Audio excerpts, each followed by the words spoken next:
बहुत देर से मैं ये कह रहा हूं कि पाकिस्तान के अंदर मैरिटल रेप को क्रिमिनलाइज करने की सख्त जरूरत है। अनफॉर्चुनेटली मुझे बहुत अफसोस के साथ कहना पड़ता है कि पाकिस्तान के अंदर हमारी जो अवाम है, खास तौर पे मर्द हजरात, उनको कोई कॉन्सेप्ट नहीं है मैरिटल रेप का, और वो बार बार इस चीज को जस्टिफाई करते रहते हैं। वो कहते हैं कि अरे मैरिटल रेप नाम की कोई चीज नहीं होती, ये वेस्टर्न एजेंडा है, ये हमारी सोसाइटी के अंदर फैमिली सिस्टम को बर्बाद करने का इन लोगों ने एक एजेंडा बनाया हुआ, एक प्लान बना रखा हुआ है, और ये एनजीओ माफिया इसके पीछे है। ऐसा पाकिस्तानी मर्द हर वक्त कहते हैं। क्यों? ताकि वो अपनी जुल्म और तशद्दुद जितना भी वो करते हैं खवातीन के ऊपर और अपनी बीवियों के ऊपर, वो उसको ना कि सिर्फ जस्टिफाई कर सकें बल्कि प्रोटेक्ट भी कर सकें।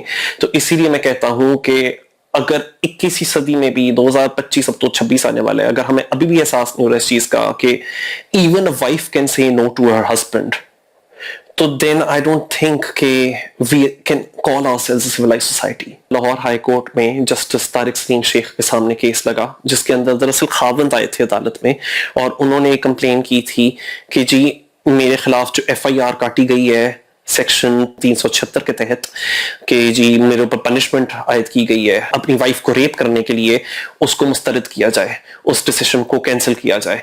And guess what, the Lahore high court agreed and they said नहीं नहीं, तुमने तो रेप नहीं किया। If you ever listen to women in their own experiences, जितना पेनफुल होता है किस तरह का experience where a woman is not ready, she is not prepared to be intimate with a man, and the man pushes through whilst being physically intimate with the woman, how painful it can be for the person on the receiving end, for the person who's been subjected to this assault, this rape. ये कितना दर्दनाक physically और mentally कितना traumatic experience हो सकता है, ये ना मैं समझ सकता हूं ना कोई जज साहब समझ सकते हैं। मैंने यही ख्यालात जो मैं अभी जिनका इधर बैठ के इजहार कर रहा हूं, मैंने ये तहरीरी तौर पे लिखकर सोशल मीडिया के ऊपर जब अपने इन ख्यालात का इजहार किया, मुझे कोई सैकड़ों की तादाद में तो कमेंट्स आए हैं, और वो मुझसे पूरे पढ़े भी नहीं गए क्योंकि वो जैसे ही पढ़ते हैं तो खून खौलता है। पर चलो हिम्मत करके आपके साथ बैठ के मैं पढ़ना शुरू करता हूं। तो एक ही कमेंट जो आपको स्क्रीन पे दिख रहा होगा, इसमें लिखा हुआ है, firstly just shut up with this concept of marital rape, there is no such thing. तो ये भाई साहब कह रहे हैं कि मैरिटल रेप नाम की कोई चीज होती ही नहीं है, क्योंकि जब एक औरत की शादी हो गई है तो उसने तो पहले कंसेंट कर दिया, अब उसके बाद तो एक पुतला है, वो तो एक स्केयर क्रो है, वो तो बस एक जिंदा लाश है, तो वो क्या हाँ ना कहेगी? उससे तो सालों पहले, वर्षों पहले, महीनों पहले, दिनों पहले उसने तो हाँ कह दिया था। शादी करने का ऑटोमेटिकली मतलब था कि चलो जी चढ़ाई कर दो। There is no such thing, this is utterly disgusting to refer it with the relation that has been made halal for us. शादी हलाल थी जितना मैं जानता था, किसी साथ जिनसी ज्यादती करना या तशद्दुद करना really है। But when it comes to marital rape, there is no debate on it and nor can it ever be. So ये साहब अहमद इमरान इनका नाम है, जिन्होंने कभी भी एक औरत की जिंदगी नहीं जी कर देखा, जो मैं अज्यूम कर उनकी बातों से, आई कुड बी रॉन्ग, इनके साथ खुद कभी सेक्सुअल असॉल्ट या रेप तो एटलीस्ट नहीं हुआ हुआ इनके साथ, ये बता रहे हैं कि रेप क्या होता है क्या नहीं होता, एंड ही बिलीव्स के he has the final word on this. फिर आगे से जाकर कहते हैं कि द जज was absolutely right on this whole marital rape situation until you have not completed the whole divorce process. You both are husband and wife and there is no rape charge. But threatening a wife from gunpoint should simply be charged with battery assault. अच्छा हाँ, तो ये कह रहे हैं कि जी कनपट्टी में बंदूक रखी, बस उस कनपट्टी में बंदूक रखने के लिए एक असॉल्ट का एक छोटा सा माइनर सा चार्ज ले आओ, लेकिन फिर वो कनपट्टी पे जो बंदूक रखी थी जिस चीज के लिए, विच वॉज सेक्सुअल पेनिट्रेशन, उसके लिए कोई चार्ज नहीं होना चाहिए, because that in and of itself is something that normal men do to their wives. चाहे वो वाइफ अपने खामद से घिन खाती हो, चाहे उस वाइफ की खामद के साथ धोखे के तहत क्यों ना शादी हुई हो, but this is what normal men do. Well, if this is what normal men do, then you make me believe that men are simply not normal. आगे चलते हैं और कमेंट्स देखते हैं। फिर एक भाई साहब कह रहे हैं, a genuine question, would you call a child born out of such rape an illegitimate child? If not, why not? I would call the man an illegitimate man. I would call his act an illegitimate act. I would call his act an act of rape, because that is what it is, and that's why. फिर एक और भाई साहब है, वो gas light करने के लिए आगे, what's your rape definition? इस तरह के इंसान को कोई क्या ही समझाए। व्हाट्स माई रेप डेफिनेशन, वो तो देख लेंगे। What's my definition of a rapist, वो मैं बता सकता हूं। यू आगे चलते हैं। फिर एक और साहब है, मोहम्मद हमजा इनका नाम है। ये कहते हैं finally a great decision by जज, marital rape is not a thing and that's why जज गिव सच रूलिंग।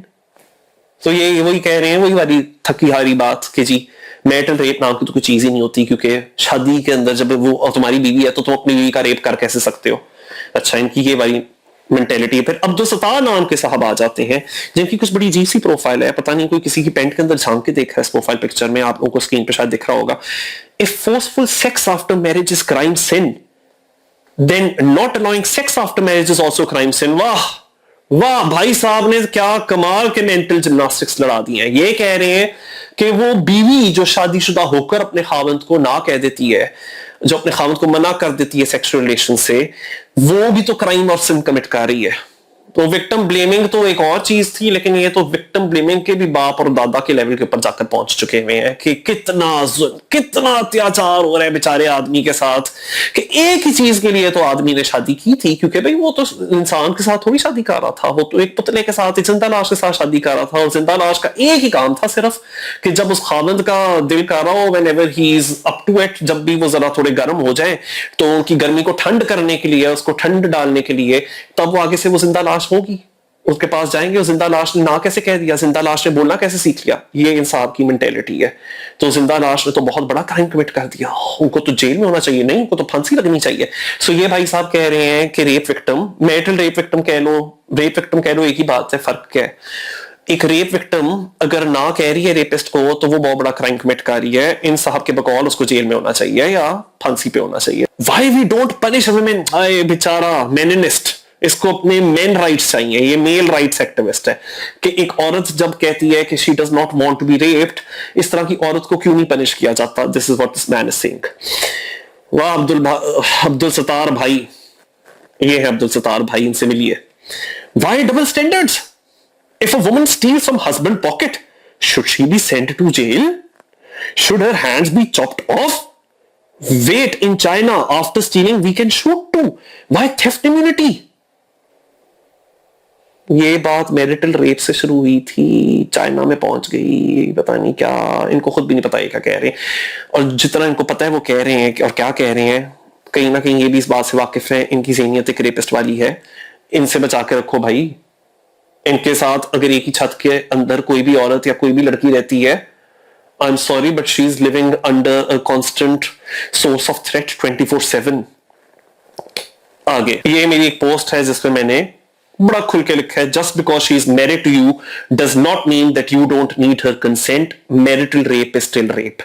अब इधर मैं देख रहा हूं कि कोई 600 से ऊपर कमेंट्स हो चुके हुए हैं, जो कि मुझे पढ़ने का मौका नहीं मिला। मैं आपके साथ पहली दफा रीड कर रहा हूं, इसमें से कुछ सारे मैं फिर भी नहीं पढ़ सकूंगा, लेकिन मैं फिर कहूंगा एक बहुत बड़ी वजह के मुझसे वो कमेंट्स क्यों नहीं पढ़े जा रहे थे, वो इतने डिस्कस्टिंग थे, वो पढ़ के इतना गुस्सा चढ़ जाता है कि मैंने कहा कि चलो अगर मैंने मुझे गुस्सा चढ़ाना ही अपने आप को तो फिर कैमरे के ऊपर चढ़ाऊं, ताकि कहीं ना कहीं मुझे भी वेंट आउट करने का कोई मौका मिले। तो एम फरूख खान लोधी साहब लिखते हैं, just because she is married to you does not mean that you can't do more 3 marriages without her consent. After getting 3 more, you don't need this marital rape. ये क्या कहना चाह रहे हैं मुझे कि उस आदमी के पास और बड़ी चॉइसेस हैं, तो अगर एक औरत कहती है कि मैं तुमसे रेप नहीं होना चाहती तो ठीक है, जाओ तुम जाओ, उसको 3 और बीवियां मिल जाएंगी, एहसान फरामोश। ये कहना चाह रहे हैं फरखान लोधी, कहना क्या चाह रहे हैं। पर मैं ही जानता हूं पाकिस्तान में इस थ्रेट को बहुत वेपनाइज किया जाता है। मर्द हज़रात ये बहुत कहते हैं, अरे मैं और बीवियां ला सकता हूं, मैं और बीवी ला सकता हूं, तो कुकर है। तो खैर आई डोंट नो ये कहना क्या चाह रहे हैं। अच्छा, अब फिर एक और भाई साहब मुझे कह रहे हैं, उस्मान एयू साहब, but how can you ensure it's not revenge, asking to educate myself, कि भाई वो बीवी ने झूठा इल्जाम शायद लगा दिया, तुम्हें कैसे पता वो झूठ नहीं कह रही, तुम्हें कैसे पता कि वो झूठ कह रही है। मेरा काउंटर क्वेश्चन है कि तुम तो ऑलरेडी प्रिज्यूम कर रहे हो ना कि वो झूठ कह रही है, और फिर तुम ही लोग कहते हो इनोसेंट अंटिल प्रूवन गिल्टी, तो हाउ कम तुम लोगों ने पहले अज्यूम कर लिया कि the wife is guilty of lying. और खैर इस केस में तो वाइफ एक्चुअली प्रॉपर वाइफ थी भी नहीं, क्योंकि उसके साथ तो धोखा हुआ था, उसको तो धोखे से फंसाया था खावंद ने शादी करने में। वो कभी उसके साथ शादी ना करती अगर उसको पता होता कि वो ऑलरेडी मैरिड था। But anyway, just because he is married to her. अब सईद अरशद कशानी साहब ये कह रहे हैं Just because he is married to her, she cannot refuse the presence of 3 more wives to the man she is married with. तो सईद अरशद कशानी साहब मुझे कह रहे हैं कि अगर वो अपने खावंद को रेप करने की इजाजत नहीं देगी बीवी, तो फिर वो रोना भी ना डाले अगर वो खावंद 3 और बीवियां उठा लाता है। वैसे उससे एक भी नहीं संभाली जा रही, बूथी तो उसकी एक बीवी संभालने की भी नहीं है, औकात तो उसकी इतनी भी नहीं है कि एक को सही तरह से संभाले, थोबड़ा उसका है नहीं एक शादी चलाने वाला, ऐसा आदमी 3 बीवियां उठा के लाएगा। वैसे इन लोगों को क्या सेल्फ कॉन्फिडेंस, किस मान से इतनी बकवास कर लेते हैं कसम से। इनको जरा चेक करो, the amount of self entitlement, the lack of self awareness, it's so damn clearing. अच्छा, फिर मुआज तारिक साहब कह रहे हैं, just because you are human, यानी मेरे बारे में बात कर रहे हैं, just because you are human does not mean you have a brain. Look up the meaning of nikah when you are free. Consent is given at the time of marriage and withdrawn with divorce. कि भाई खातून ने जब निकाह कर लिया वो तो consent दे चुकी, ये है मतलब निकाह का। मुआज तारिक साहब के मुताबिक अगर निकाह आपने कर लिया है तो उसका मतलब ये है कि खातून ने कहा है अपने खावंद को कि मैं एक जिंदा लाश हूं, मैं एक ज़ॉम्बी हूं, मैं एक चलती फिरती मुर्दा रोबोट हूं। तुमने दरअसल तुम एक जीती जागती सांस लेने वाली ह्यूमन बीइंग को नहीं ब्याया, तुम एक ह्यूमन बीइंग से शादी करके नहीं लाए, तुम एक सेक्स डॉल को लेकर आए हो घर में, an inanimate object. And when these are the same men who talk about not objectifying women, guess who's doing that right now? Muaz Tariq साहब। फिर हसन नवाज साहब लिखते हैं, कांग्रेट्स यू, यानी मैं, अनलॉक्ड क्लाउन आउटफिट। अच्छा, सो अगर मैंने ये कहा है कि अ वाइफ और a woman, more than a wife, अगर मैं कह रहा हूं a woman has a right to say no to rape, which to me was very basic by the way, so according to this man called Hassan Nawaz, I'm a clown for saying that rape is bad, for saying that rape is a crime, for saying that rape is sick, disgusting. So anybody who says that rape is disgusting is clown according to Mr. Hassan Nawaz. Noted. फिर शहरोज अलवी साहब एक और बहुत बड़े victim हमारे सामने आए हुए हैं, बहुत इनका विक्टिम कॉम्प्लेक्स है सवेयर किस्म का, कि इमेजिन हस्बैंड, बेचारा husband, imagine husband maintaining a consent log book with her signature just to be safe. ये वो वाली मेंटेलिटी है। अब हम डर डर के रहेंगे क्या? अब हम अपनी बीवियों से डरेंगे कि कल को ये ना कह दे कि मैंने कंसेंट नहीं किया था, कल को ये ना कह दे कि मेरा रेप हो गया था, तो एक वो रजिस्टर रखे जिसमें बीवी से साइन करवाए कि तुम कंसेंट कर रही हो। I mean if that is what it takes, hell yes. I mean अगर तुम इंसान के पुत्र नहीं हो, अगर तुम्हें इंसानों की तरह कंसेंट सीख करना नहीं आता और सिर्फ लॉग बुक रख के तुम कंसेंट सीख कर सकते हो, then that's the least you can do. Yes.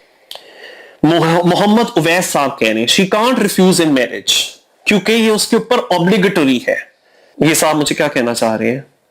Rape करवाना किसी खातून के ऊपर ऑब्लिगेटरी है इनके बकौल।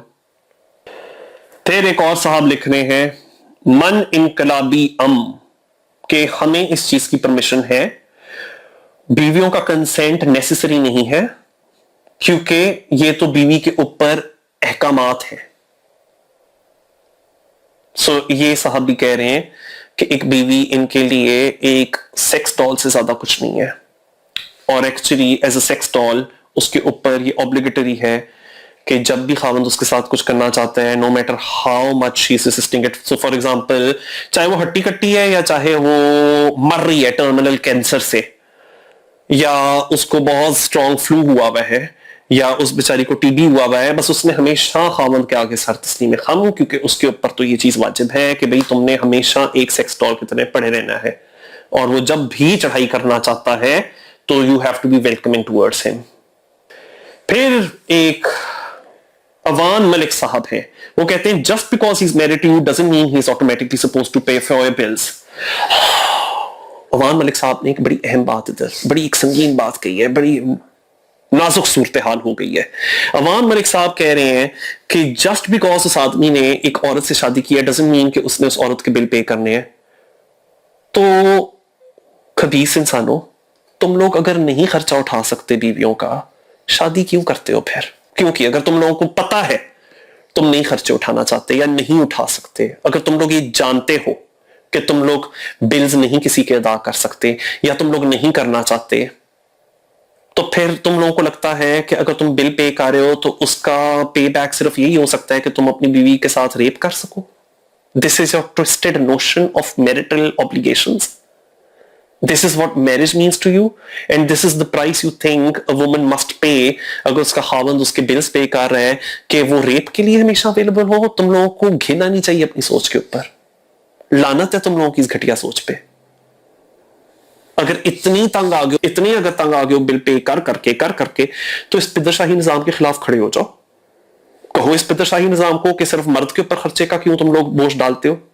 बॉयकॉट करो शादियों को. फिर अगर इतनी कंप्लेन करनी है, इतनी नफरत है अपने पेट्रियार्कल मेल ऑब्लिगेशंस को निभाने में कि इसका उतारा तुम लोग सिर्फ रेप करके ही करोगे, तो या तो शादी मत करो या तो फिर अपनी सोसाइटी के जितने भी तुम्हारे दस्तूर हैं उनको बदल दो इस ज़हनियत को जो कि कहती है कि सिर्फ मर्द ही कमाएगा और औरत कुछ नहीं कमाएगी. फिर अपनी बेटियों को ये कहना बंद करो ना कि तुमने तो घर गृहस्थी संभालनी है, तुम्हारा पढ़ाई करना जरूरी नहीं है, सिर्फ हमारी बेटी की पढ़ाई जरूरी है. फिर ये कहना शुरू कर तो अपनी बेटियों को कि नहीं, तुम लोगों की पढ़ाई बड़ी जरूरी है, क्योंकि मुझे नफरत है खवातीन की बिल्स पे करने में, मुझे नफरत है खवातीन के खर्चे उठाने में, और कल को जो तुम्हारा खावंद होगा उसको भी उतनी नफरत होगी तुम्हारे खर्चे उठाने में. तो इसलिए आज मैं तुम्हें पढ़ा रहा हूं ताकि तुम कल को खुद कमा सको. फिर तो अपनी बेटियों को ये कहो ना. और अगर तुम लोग ये नहीं कहते, अपनी बेटियों को ही पाठ पढ़ा रहे हो कि तुम लोग बंदी बनी रहो अपने खावंदों की और तुम्हारी पढ़ाई जरूरी नहीं है, तो फिर कंप्लेन भी मत करो कि तुम लोग तंग आ गए हो बिल पे कर करके. ये जो तुम्हें इतना ज्यादा अपने ऊपर तरस आ रहा है कि बेचारे हम मेहनत कर करके बीवियों के लिए कमाते हैं, तो बीवी लाए क्यों थे फिर घर पे. ये जैक अब्राहम साहब है. जैक अब्राहम साहब लिखते हैं, what if she fakes in this situation it is game over for a poor man. कौन सी game over for a poor man? मुझे तो पाकिस्तान में बहुत बड़े बड़े एक्टर्स का और पॉप स्टार्स का पता है, उनके ऊपर मीटू वाले इल्जाम भी लगे, उनके बारे में लोगों ने कहा और मल्टीपल खवातीन ने कहा उन्होंने सेक्सुअल असॉल्ट किया है, उनको अभी भी best of the best contracts मिल रहे हैं. मुझे फिल्म एक्टर्स का पता है जिनके लाखों हजारों फैंस हैं, उनकी बीवियों ने इल्जाम भी लगाए, एविडेंस भी पेश किया लोगों के आगे कि उनके साथ घरेलू तशद्दुद हुआ, उनका बाल भी बीका ना हुआ, वो आज भी कमा रहे हैं, आज भी उनके लाखों मिलियंस ऑफ फॉलोअर्स हैं. कौन पुअर मैन? कौन से पुअर मैन की कौन सी गेम ओवर होगी? बल्कि पाकिस्तान जैसे मुल्क में तो क्या होता है कि अगर एक मर्द के ऊपर इल्जाम लग जाए कि इसने सेक्सुअल असॉल्ट किया और इसे रेप किया और इसने घरेलू तशद्दुद किया, तो बल्कि उसके और ज्यादा मद्दाह पैदा हो जाते हैं, उसकी फैन फॉलोइंग और बढ़ जाती है. कौन सा पुअर मैन? किस पुअर मैन की बात कर रहे हो तुम लोग? और ये इतने ज्यादा कमेंट्स हैं, सैकड़ों. हाँ, मैं अगर पढ़ना शुरू करूं तो ये वीलॉग तो कोई 3-4 घंटे का तो होगा, तो वहां तक तो मैं नहीं जाने वाला. इससे आप लोग को जिस मिल जाएगी, मेजॉरिटी तकरीबन 90% जो मुझे 610 कमेंट्स आए उसमें से 90% कमेंट्स यही हैं कि जी वो बीवी की जरूरत कैसे होगी ना कहने की, खावत का इतना भी अगर हक नहीं बनता कि वो बीवी को रेप कर सके तो उसने शादी क्यों की थी. ये जिस्ट है इन मर्द हजरात के कमेंट्स का जो मैंने कुछ उनमें से इधर रीड करके सुनाए हैं. और फिर ये हम लोगों को सिर्फ ये गली के सड़क छाप की तरफ से इस तरह के वर्ड्स नहीं नजर आते, बट इस तरह के कमेंट्स हम लोगों को शाफिया से भी नजर आते हैं. So I am not it this is not a class problem. ये पढ़ाई से सिर्फ ठीक नहीं होगा. पढ़ा लिखा वो नूर मुकद्दम का कातिल जाहिर जाफर भी था, अमेरिकन सिटीजन था, उसकी भी यही मेंटेलिटी थी. और ये मेंटेलिटी हम लोगों को जो टॉप लेवल के ऊपर जजेस बन के बैठे होते हैं वहां से भी नजर आ रही होती है. जिस तरह जस्टिस नजाफी का भी कमेंट हम लोगों को नजर आया था नूर मुकद्दम के केस में. उन्होंने ग्रेजुएटसली बस ऐसे कहना शुरू कर दिया कि देखो जी ये लिव इन रिलेशनशिप का जो आजकल एक फितना फैल गया हमारी सोसाइटी में, तो फिर तो ये होता ही है. So he was there by implying what, वो नूर मुकद्दम के बारे में ये कहना चाह रहे थे कि वो कोई ऐसे रिलेशनशिप में थी which she was asking for it. एक खातून जो कि पिछले काफी सालों से दुनिया से जा चुकी नहीं है, वो मौजूद भी नहीं है कि वो अपनी दफा कर सकें, आप उनका कैरेक्टर असैसिनेशन कर रहे हो. एक मौत तो मर चुकी, उनको उनकी मौत में भी आप बार बार मार रहे हो कि उनका एक किरदार ही पीछे रह गया है, उनके किरदार कुशी भी शुरू कर दिया आपने. आप जब टॉप पोजीशन से बैठे हो, आप जजेस हो, आप जस्टिस एडमिनिस्टर करते हो, और अगर आपकी ये ज़हनियत है तो फिर नो वंडर कि इस तरह की जो भी गली के सड़क छाप हैं जो मेरे यहाँ इधर आकर कमेंट्स लिख रहे हैं उनकी ऐसी ज़हनियत है, नो वंडर उनको तो और फूक मिल रही है इस तरह की बातों से, इस तरह की गुफ्तगू से. सो इससे बात साबित होती है जो मैं बार बार कहूंगा, मर्द लोग नहीं समझ सकते, मैं भी नहीं समझ सकता कि एक खातून का एक्सपीरियंस क्या होता है. और इसका मतलब ये कि specially if you are a man in position of power and authority, आप पुलिस में भर्ती हो, आप हुकूमत में भर्ती हो, क्योंकि आप पॉलिसीज बनाओगे, आप कवानीन बनाओगे, आप कानून साजी करोगे ऐसी चीजों के ऊपर जो खवातीन को अफेक्ट करेंगी.